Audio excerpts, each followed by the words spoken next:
ஜெய் வராகே, ஜெய் ஜெய் வராகே.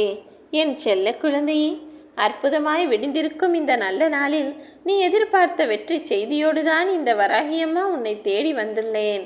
நல்ல நேரத்திலேயே என்னை தொட்டு உள்ளே அழைப்பாயா? நான் உனக்கு கொடுக்க போகும் ஆசீர்வாதங்களை எல்லாம் அப்படியே மனமுவந்து ஏற்றுக்கொள்வாயா என் செல்லமே? சவால்களும் தடைகளும் எத்தனையோ உன் வாழ்வில் வருகிறது தான், இல்லை என்று நான் சொல்லவில்லை. ஆனால் எவ்வளவு சவால்களும் பிரச்சனைகளும் தடங்கல்களும் உனக்கு வந்தாலும் கூட உன் குறிக்கோளை அடைவதில் மட்டும் நீ உறுதியாய் இருக்கப்பார்.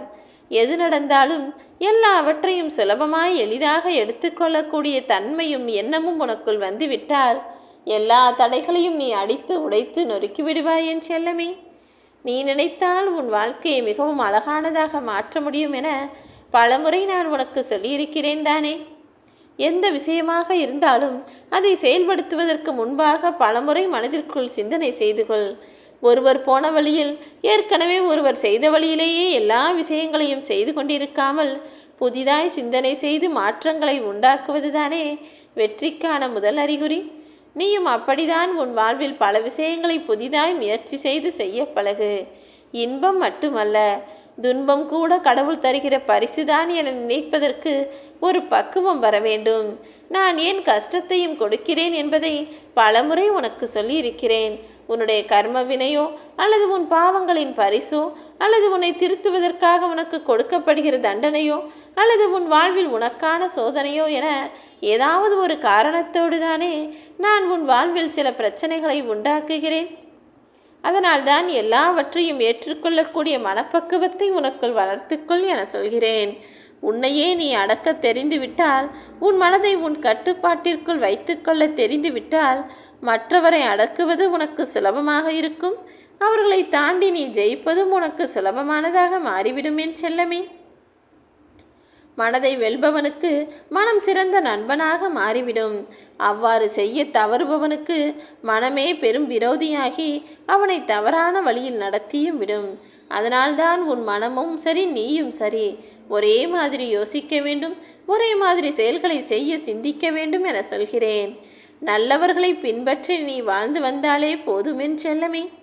உன் மனதில் எழக்கூடிய எண்ணங்கள் எல்லாம் உயர்வானதாக இருக்கும்.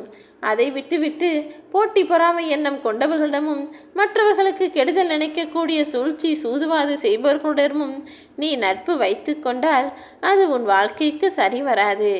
நல்லவர்களுடன் கூடிய நட்பும் பழக்கமும் தான் உன் வாழ்க்கையில் நீ வெற்றி பெறுவதற்கு உனக்கு உறுதுணையாய் இருக்கும். கடந்த காலத்தில் நீ செய்த தவறுகளை இப்போது நீ என்னதான் முயற்சி செய்தாலும் திருத்தவோ மாற்றவோ முடியாது. அதற்கு வாழ்க்கையும் உனக்கு அனுமதி தராது. ஆனால் இனிமேல் ஒவ்வொரு நாளும் நீ கடந்த காலத்தை விட எல்லா விஷயங்களையும் சரியாய் சிறப்பாய் செய்து வாழலாம் அல்லவா? அதற்கான வேலைகளை செய்யப்பார். உண்மையும் நேர்மையும் முதலில் மிகவும் கஷ்டத்தை கொடுப்பது போல தோற்பது போலதான் தெரியும். ஆனால் முடிவில் அந்த உண்மையும் நேர்மையுமே உன் தோள்களில் வெற்றி மாலையை கொண்டு வந்து சூட்டும் என் செல்லமே. கேள்வி கேட்பதும் கவனத்தோடு எல்லா விஷயங்களையும் செய்வதும் மௌனத்தோடு எல்லாரையும் எதிர்கொள்வதும் பொறுமையாய் நல்லது நடக்கும் என காத்திருப்பதும் இது எல்லாமே உனக்கு வெற்றிகரமான வாழ்க்கையை கொடுக்கக்கூடிய விஷயங்கள். இந்த அற்புத விடியல் நாள் முதலாகவாவது இனி நான் சொல்வதையெல்லாம் கேட்டு அதன்படி உன் வாழ்க்கையை அமைத்துக்கொள். நீ எதிர்பார்க்கும்படி எல்லா விஷயங்களிலும் நான் உனக்கு வெற்றியை தருவேன் என் செல்லமே. சின்னஞ்சிறிய தவறுகளை செய்யும் போதே நீ திருத்தி கொள்ள வேண்டும். அப்போதுதானே பெரிய தவறுகள் உன் வாழ்வில் நடக்காமல் தவிர்க்க முடியும். அதை விட்டுவிட்டு சின்ன சின்ன விஷயங்களுக்கு கூட நீ பொறுமை இல்லாமல் கத்தி கூச்சலிட்டு கொண்டே இருந்தால் அப்புறம் பெரிய விஷயங்களை உன்னால் செய்ய முடியாமல் கெட்டு போய்விடும். அதனால்தான் எப்போதும் பொறுமையும் நிதானமும் உனக்கு தேவை என நான் மீண்டும் மீண்டும் சொல்லிக்கொண்டே இருக்கிறேன். உனக்கான நல்லதை செய்பவன் உன்னுடைய எதிரியாகவே இருந்தாலும் அவனை ஏற்றுக்கொள்ள மறுக்காதே என் செல்லமே. ஆனால் உன்னுடைய கெட்டது செய்பவன் உனக்கு நண்பனாகவே இருந்தாலும் அவனிடமிருந்து விலகுவதற்கு யோசிக்கவே வேண்டாம். ஏனெனில் நண்பன் எப்போதும் நண்பனாகவே இருந்து விடுவதும் கிடையாது, எதிரி எப்போதும் எதிரியாகவும் இருந்துவிடக்கூடாது. எதிரியாக இருப்பவன் மனம் மாறி உனக்கு நல்லது செய்து உன்னிடம் சேர நினைத்தால் சற்றும் யோசிக்காமல் அவனை சேர்த்துக்கொள். ஆனால் ஒரு சில நண்பர்கள் என்ற பெயரில் ஒரு சிலர்கள் உன் கூடவே இருந்து கொண்டு உனக்கு கெட்டது செய்து வெளியில் உன்னை பற்றி ஒன்றுக்கு 10 பலவாறாக பேசி புறம் பேசி திரிந்து உனக்கு கெடுதலையே செய்கிறார்கள். உன் வாழ்வில் உள்ள முக்கியமான அந்தரங்க ரகசியங்களையும் வாழ்விற்கான விஷயங்களையும் வெளியில் சொல்கிறார்கள் என்றால் சற்றும் யோசிக்காமல் அவர்களுடைய நட்பிலிருந்து நீ வெளியே வந்துவிடு. மன்னிப்பு கோரி மன்றாடும் போதோ அல்லது மற்றவர்களை மன்னிக்கும் போதோ நீ மிகவும் அழகான பிள்ளையாகத்தான் இருப்பாய். அதனால்தான் யாராவது தவறு செய்கிறார்கள் என்றால் அதை மறக்கிறாயோ இல்லையோ அவர்களை மன்னித்து விடு என நான் சொல்கிறேன். அவர்களை விட்டு விலகுவதென்பது நல்லதுதான். ஆனால் அவர்கள் செய்த செயலை மீண்டும் மீண்டும் யோசித்து கொண்டே இருக்க வேண்டாம் என் செல்லமே. அப்படி நடந்ததை பற்றி யோசிப்பதால் உனக்கு எந்த பலனும் கிடையாது. அது மட்டுமல்ல, அது உன் மனதிற்கு பாரத்தையும் கொடுத்துவிடும். அதனால்தான் நல்லதையே நினை, கெட்டதை நினைப்பதை மறந்துவிடு என சொல்கிறேன். உன்னுடைய பழக்க வழக்கங்கள் என்பது உன்னுடைய குணம்தானே. உன்னுடைய குணம்தானே செயல்களாக மாறும். அந்த செயல்கள் சரியாக இருந்தால் அதுதானே உனக்கு வெற்றியாக மாறும்.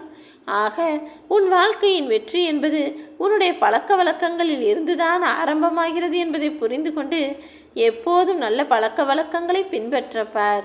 உன் எண்ணங்கள் என்பது யாருக்கும் எந்த வகையிலும் ஒரு நாளும் துன்பம் தருவதாக இருக்கக்கூடாது. மற்றவர்களுக்கு நன்மையையும் ஆறுதலையும் தரக்கூடியதாக உன்னுடைய எண்ணங்களும் சொல்லும் செயலும் இருக்கும்படி பார்த்துக்கொள்ளேன் செல்லமே.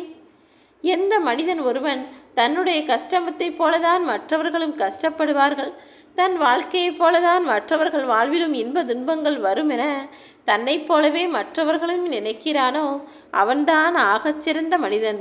அவன்தான் வெற்றி பெறுவதற்கும் தகுதி இல்லவன். எனது அன்பு குழந்தையான நீ அப்படிதான் இருக்க வேண்டும் என் செல்லமே. உன்னை போல மற்ற உயிர்களையும் நினைக்க பழகு. உன்னை விட யாரையும் உயர்வாகவும் நினைக்க வேண்டாம், உன்னை விட யாரையும் தாழ்வாகவும் நினைக்க வேண்டாம். எல்லா மனிதர்களும் ஒரே மாதிரிதான் என எல்லாரையும் சமமாக நினைக்க பழகு. நிதானத்தோடு கூடிய பொறுமை உனக்குள் இருந்தால் உன் வாழ்வில் இருக்கக்கூடிய துன்பங்களையெல்லாம் நீ இலகுவாய் கடந்து வந்துவிட முடியும். நீ எல்லோர் மீதும் நம்பிக்கை கொள்கிறாய் என்பது நல்ல விஷயம்தான். ஆனால் யார் எப்படிப்பட்டவர் என்பதை புரிந்து கொண்டு அதன் பிறகு நம்பிக்கை வைத்தால் நாளை நீ கஷ்டப்படும்படி எதுவும் சூழ்நிலை வராது அல்லவா? அதற்காக தான் மனிதர்களை தெரிந்து கொண்டு புரிந்து கொண்டு பழகு என சொல்கிறேன். மற்ற மனங்களை மகிழ்ச்சிப்படுத்தி தன் வாழ்க்கையை நிம்மதியாய் வாழ நினைக்கிற ஒருவன் நிச்சயம் வாழ்வில் உயர்வு பெறுவான். நீயும் என் அன்பு குழந்தையாக இருக்கிறாய். எக்காரணம் கொண்டும் யாருடைய மனதையும் வருத்தி அதன் பிறகு அதை பார்த்து சந்தோஷப்படக்கூடிய ஆளாக நீ இருக்கவே கூடாது. உன்னை விட்டு விட்டு போனவர்களை நினைத்து வருந்தி கொண்டே இருக்காமல் அவர்கள் ஏன்தான் உன்னை விட்டு விலகினோமோ என நினைத்து வருத்தப்படக்கூடிய அளவிற்கு உன் வாழ்க்கையை வெற்றியாய் வாழ்ந்து காட்டு என் செல்லமே. அனுபவத்தை எந்த ஆசிரியராலும் கற்றுக் கொடுக்க முடியாது. அதற்கு சில தோல்விகளும் துரோகிகளும் வேண்டும். அப்படிதான் உன் வாழ்வில் தோல்விகளை சந்தித்து விட்டாய். இனிமேல் நீ நிச்சயம் ஜெயிப்பாய். ஜெய் வராகி.